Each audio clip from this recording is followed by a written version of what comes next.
ঈদ যাত্রার আরো খবর জানাতে রাজধানীর Kamalapur rail station, Mohakhali bus terminal এবং সদরঘাট লঞ্চ ঘাটে আছেন সহকর্মী তারেক মাহমুদ সুজন, তৌফিক মাহমুদ মুন্না এবং হাসান মাহমুদ।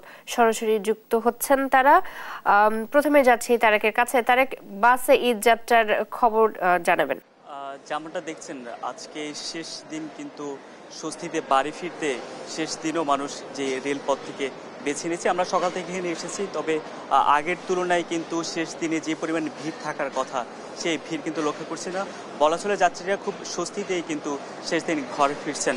আমরা যাত্রীদের সঙ্গে কথা বলে যেমনটা জানতে পেরেছি, তারা যেমনটা বলেছেন যে গত কয়েকদিন ধরেই কিন্তু দাফে দাফে যেই যাত্রীরা ঢাকা ছাড়ার ফলে কিন্তু এই মুহূর্তে খুব বেশি একটা ভিড় লক্ষ্য করা যাচ্ছে না। একই সঙ্গে রেলওয়ের যে শিডিউল বিপর্যয়ের ঘটনা আগে যেমনটা ছিল, এবার কিন্তু সেটাও সেভাবে নেই, যার ফলে যাত্রীরা সন্তুষ্টি প্রকাশ করেছে। আমরা যদি কয়েকজন যাত্রীর সঙ্গে কথা বলি, এবারের এই রেলপথের যাত্রায় আপনারা কতটা সন্তুষ্ট, কেমন মনে হয় ঈদ যাত্রা কেমন কাটবে? এবারে যেটা বলতে গেলে যে প্রতিবার তো অনেক ভিড় থাকে এবং দেরিতে ট্রেনটা ছাড়ে। এবার আসার সময় আমরা কোনো ঝামেলা পাইনি, প্লাস আসার পর দেখি ট্রেন অলরেডি আমার আগে এসে আছে। তো এটা নিয়ে আমাদের কোনো এবার কমপ্লেইন নেই এবং থাকছে না। প্লাস যমুনা সেতু দিয়ে এবার পার হবো, সেখানে শেষ দিন পরিবারের সঙ্গে ঈদ কাটাতে বাড়ি যাচ্ছেন, এই আনন্দটা যদি একটু বলতেন কেমন লাগছে?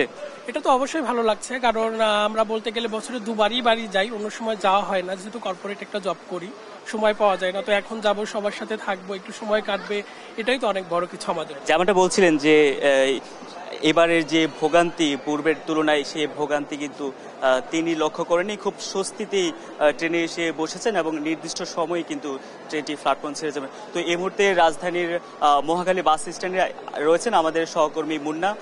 সড়ক পথের ঘরমুখ মানুষের সর্বশেষ পরিস্থিতি জানাবেন মুন্না।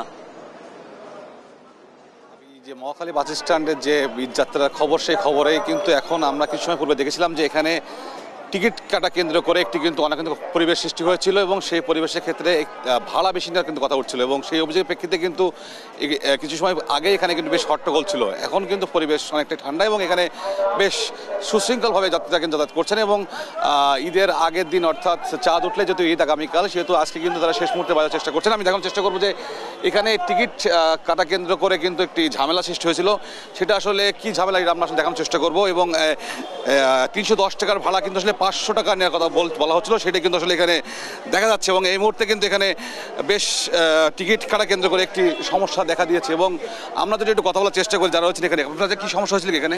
যাত্রীদের সাথে কথা বলেন ভাই। আপনি কোন কিসের লোক? আমি ওই যে স্যারের লগে আসছি, যে এখানে এক্সিকিউটিভ ম্যাজিস্ট্রেট এসেছেন, ইনি দেখছেন সহজমিনে যে আসলে এই টিকিট কাটা কেন্দ্র করে যে সমস্যা, আমরা তো কথা বলার চেষ্টা করবো যিনি রয়েছেন। কিছু সময় পূর্বে আমরা অভিযোগ পেয়েছিলাম যে টিকিট কাটা কেন্দ্র করে 300 টাকার টিকিট 500 টাকা নেওয়া হচ্ছে, টিকিট পাচ্ছিল না। এটা আসলে এখন কি অবস্থা, আপনি যদি আসছেন এখানে? আচ্ছা, ধন্যবাদ। আমি অভিযোগ পাওয়া মাত্রই আমরা আসলাম এখানে। আসলে আমরা বাসের ভিতরে গিয়ে দেখলাম যেটা আসলে ভাড়া বেশি রাখতেছে না, বাট যেটা হচ্ছে যাত্রীদের মানে ভিড় বেশি ছিল, ওদের বাস আসতে দেরি করতেছিল, এই কারণে ওরা টিকিট ছাড়া উঠিয়ে দিয়েছে। আমরা সাথে সাথে বিষয়টা আমলে নিয়েছি। আমলে নেওয়ার পর আমি এসে আসলে প্রমাণ পেয়েছি যে কিছু যারা আসলে লাইনে দাঁড়িয়েছিল তাদের রেখে হঠাৎ করে গাড়িতে অন্য যাত্রীরা উঠে গিয়েছে। আমরা এখন এটা আমলে নিয়ে মোবাইল কোর্টে আমরা জরিমানা করতেছি তাদেরকে, যেহেতু যাত্রীরা এখানে হয়রানির শিকার হয়েছে, আমরা এটাকে কোনোভাবেই ছাড় দিব না। আমরা এটা আমলে নিয়ে শুনছিলেন যে এখানে কিন্তু এক্সিকিউটিভ ম্যাজিস্ট্রেট তিনি উপস্থিত হয়েছেন এবং তিনি কিন্তু এখানে বলছেন যে টিকিট কাটা কেন্দ্র করে, টিকিটের ভাড়া বৃদ্ধি করা কেন্দ্র করে যে সমস্যা, তিনি কিন্তু বলছেন যে তাদেরকে তিনি কোনো ছাড় দিবেন না এবং তিনি এখানে কিন্তু মোবাইল কোর্ট বসে ব্যবস্থা নিচ্ছেন এবং জরিমানা করার কথা বলছেন। এবং পাশাপাশি এই মহাখালী বাস টার্মিনাল কিন্তু সকাল থেকে কিন্তু আসলে বেশ ভিড় ছিল, এখন কিন্তু অনেকটা ভিড় কম এবং খুব সুশৃঙ্খলভাবে অন্যবার তুলনায় মানুষ কিন্তু বাড়ি যাচ্ছেন এবং দীর্ঘ 10 দিন ছুটির কারণে কিন্তু আসলে এবারের যাত্রা কিন্তু অনেকটা আপনার বলা যেতে পারে যে অনেকটা সুশৃঙ্খল এবার যে ঈদ যাত্রা। তো এই ছিল মহাখালীর অবস্থা। আমি এখন চলে যাবো সদরঘাটে, সেখানে রয়েছেন সহকর্মী হাসান, তিনি জানাবেন নদীপথে আসলে নৌপথে ঈদ যাত্রা খবর। হাসান। ধন্যবাদ আপনাকে। যেমনটা বলছিলেন যে আমি এই মুহূর্তে আছি কিন্তু সদরঘাট লঞ্চ টার্মিনালে, যেখানে ইতিমধ্যেই কিন্তু আমরা দেখছি যে ঘরমুখে মানুষের যে ভিড় সেটি কিন্তু সময়ের সাথে সাথে বাড়তে শুরু করেছে। আমরা সকালে ভোরবেলায় এসে যে দেখেছিলাম যে কানায় কানায় পূর্ণ ছিল এই লঞ্চ ঘাট এবং সেখানে দক্ষিণবঙ্গগামী যেসব যাত্রী তারা কিন্তু ইতিমধ্যে লঞ্চে যাতায়াত শুরু করেছে এবং গতকালকে আমরা রাতেও দেখেছিলাম সেখানে কিন্তু ব্যাপক পরিমাণে মানুষের ভিড় ছিল। সেই মানুষ কিন্তু আসলে যাতায়াত শুরু করেছে ইতিমধ্যে এবং এই বিশেষ করে দক্ষিণ অঞ্চলের যেসব মানুষ তারা কিন্তু ইতিমধ্যে এখান থেকে যাত্রা শুরু করেছে এবং আমরা দেখছি যে মধ্যপ্রাচ্যের বিভিন্ন দেশে কিন্তু আজকে পবিত্র ঈদ উল ফিতরে নামাজ আদায় হয়েছে, ফলে আগামীকালকে বাংলাদেশে যে ঈদ হচ্ছে সেটি কিন্তু অনেকটা নিশ্চিত। ফলে সাধারণ মানুষ আসলে যারা এখন পর্যন্ত বাড়ি যায়নি তারা কিন্তু বাড়ি যাওয়ার যে তারা সেটি কিন্তু অনুভব করছে এবং আমরা দেখছিলাম যে ভোর থেকে কিন্তু সে মানুষের সমাগম আমরা দেখতে পাচ্ছিল সদরঘাট লঞ্চ টার্মিনালে। তবে এখন পর্যন্ত অন্যান্য বছরগুলোতে যেরকম সাধারণ মানুষের ভোগান্তি থাকে সেটি কিন্তু আমরা সেভাবে লক্ষ্য করছি না এবং যাত্রীদের সঙ্গে কথা বলবার চেষ্টা করেছি। তারা যেটি বলছেন যে এখন পর্যন্ত খুব বেশি আসলে ভোগান্তি তাদের হচ্ছে না, যে পরিমাণ সরকার নির্ধারিত ভাড়া অন্যান্য স্বাভাবিক সময় ছিল ঠিক সেরকমটাই কিন্তু ভাড়া তারা নিচ্ছেন এবং এই কারণে কিন্তু আসলে অন্যান্য সময় যে ভোগান্তিটা হয় সেটি কিন্তু সেরকমটা হচ্ছে না। সাধারণ মানুষের এখানে একটি বড় স্বস্তি।